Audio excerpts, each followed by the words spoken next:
Hola chicos, ¿cómo están?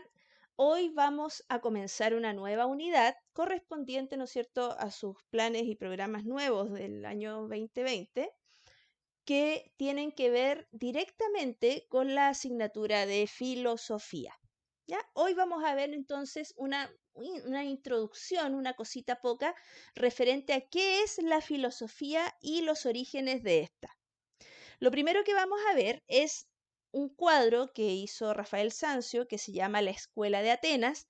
Y esto es para que ustedes se den cuenta, chiquillos, voy a buscar mi lápiz, de lo importante que es la filosofía. Si ustedes miran, a lo mejor, claro, obviamente no los reconocen, pero gran mayoría de los personajes que acá están pintados, que están, ¿no es cierto?, pintados, bien digo, son matemáticos, estudiosos, ¿no es cierto? Se llama la Escuela de Atenas, ¿ya? Etcétera. Son grandes, grandes mentes. Ahora, en el eje central, acá, en el eje central del cuadro, ¿no es cierto? El que mantiene la estabilidad del cuadro, son estos dos personajes. Y estos personajes son nada más y nada menos que Platón y Aristóteles.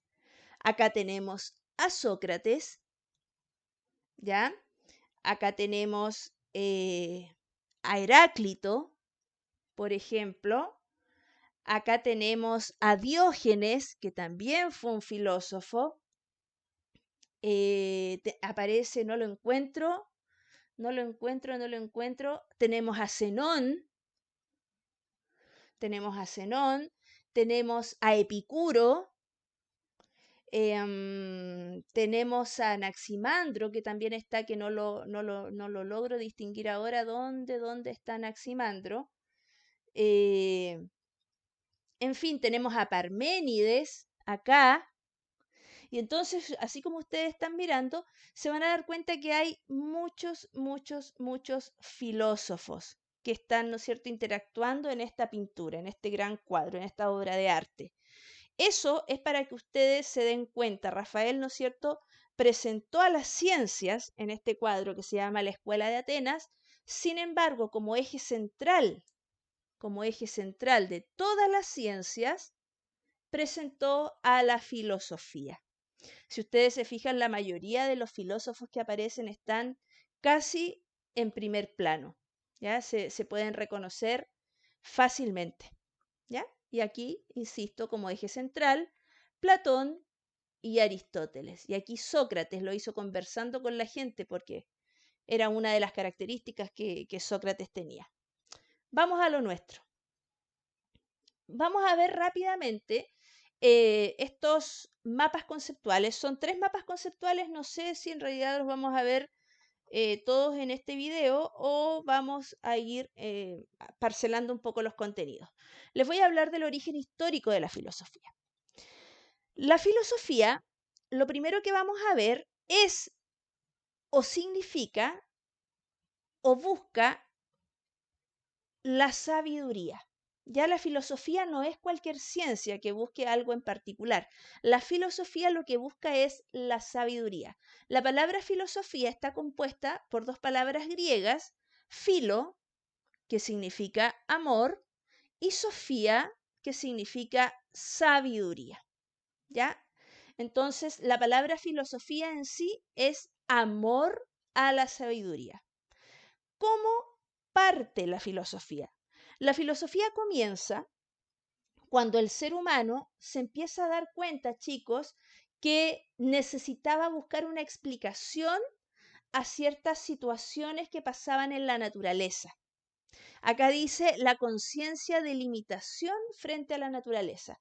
Cuando el ser humano se comienza a dar cuenta que frente a la naturaleza no se puede hacer absolutamente nada, empieza a pensar, ¿cómo yo voy a actuar frente, ¿no es cierto?, a este monstruo gigantesco que es la naturaleza? Y piénsenlo ustedes. Si yo no quiero que suceda un tsunami o un terremoto, no porque yo no quiera que suceda, no va a suceder. El tsunami y el terremoto van a suceder igual. Y no porque yo quiero que se detenga, se va a detener. Simplemente, ¿no es cierto?, no se va a detener y nosotros vamos a tener que adecuarnos a lo que esta naturaleza nos está entregando, proveyendo en ese momento determinado.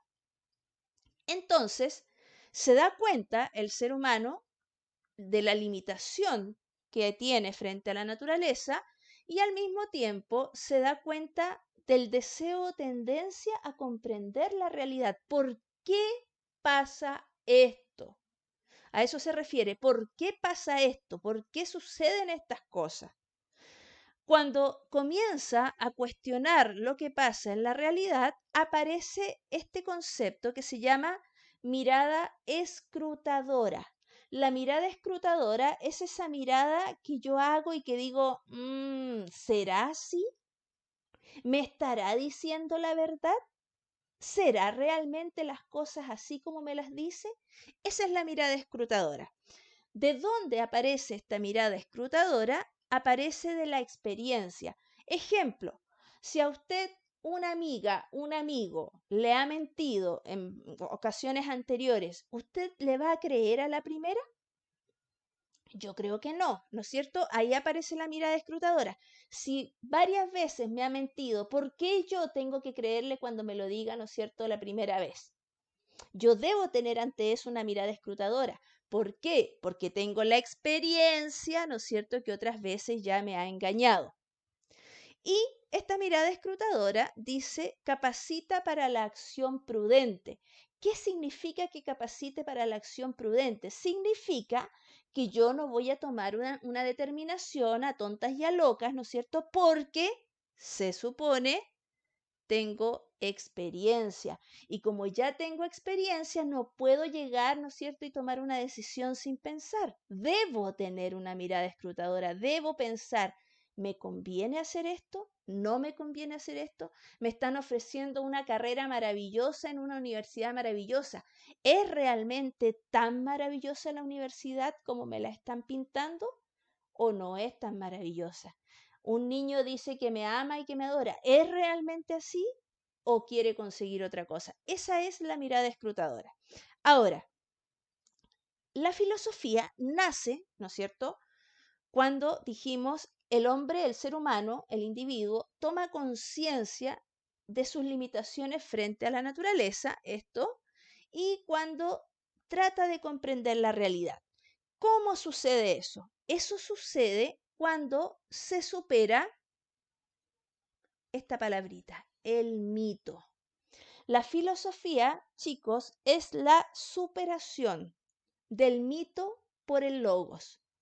Aparece el logos, aparece el conocimiento, aparece el pensamiento racional, aparece el análisis crítico. Cuando el ser humano comienza a dudar, recuerden que antiguamente el ser humano todo lo explicaba mediante mitos. Los terremotos, los cambios de estación, todo era explicado mediante mitos. La lluvia, está lloviendo porque, no sé, los dioses lloran porque, por mi porfía, porque he hecho algo malo. Tiembla porque los dioses están peleando producto, no sé, de la rabia que tienen por mis hechos, etcétera. Todo era explicado mediante mitos. Todo era explicado mediante mitos.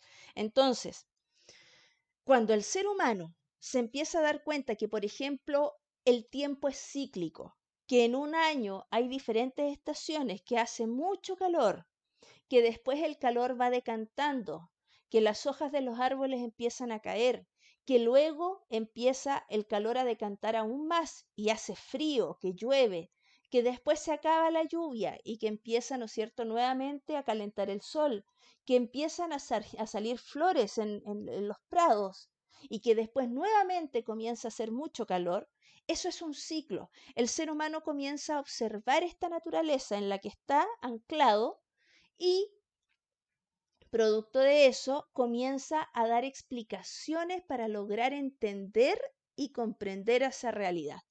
Cuando el ser humano hace eso, cuando el ser humano comienza a observar la realidad en la que está, se dice que el ser humano ha superado el mito. Ya no va a seguir dando explicaciones solamente mediante los dioses hicieron esto o los dioses quieren esto para mí. Y ahí aparece esta palabrita mágica que se llama logos. Logos en griego, como les decía, es razón, es pensamiento, es análisis crítico. Por eso se dice que la filosofía es la superación del mito por el logos. Nosotros, ¿no es cierto?, pensamos, razonamos, no le echamos toda la culpa de lo que nos sucede a los dioses, no. Las cosas suceden, ¿no es cierto?, porque hay una causa y un efecto, ¿ya? Y porque todos, ¿no es cierto?, de una u otra manera podemos encontrar una explicación para lo que está sucediendo. Pero ya las explicaciones míticas no nos llenan, no nos llenan de saber. Ese es el nacimiento, chicos, de la filosofía. La filosofía aparece cuando el ser humano se da cuenta que está frente a una naturaleza que no puede contener, ¿no es cierto?, que no puede dominar y trata de comprender esta realidad. Se da cuenta, ¿no es cierto?, que hay ciclos, que la naturaleza es perfecta. Se da cuenta que la naturaleza funciona perfectamente más allá de la mano del hombre y comienza a entender. Aparece esta mirada escrutadora. A ver, hace un tiempo atrás llovió, ahora nuevamente está lloviendo. Hace un tiempo atrás se cayeron las hojas de los árboles, ahora nuevamente se caen las hojas de los árboles. Esa es la mirada escrutadora. Comienza, ¿no es cierto?, a darse cuenta que ya ha vivido aquello y que ahora lo está viviendo de nuevo. Entonces surge esta mirada escrutadora de la experiencia y capacita para la acción prudente, para que pueda tomar una determinación determinada, o sea, una determinación correcta. Chicos, vamos a quedar hasta acá para que no se les haga tan extenso el video. Próximo video vemos, ¿no es cierto?, el sentido que tiene la filosofía. Si les gustó, le das like y te suscribes a mi canal. Si así lo quieres, Alma Filo Profe. Nos estamos viendo, que estén muy bien, disfruten este tema, es realmente maravilloso. Ya, que estén muy bien. Chao, chao.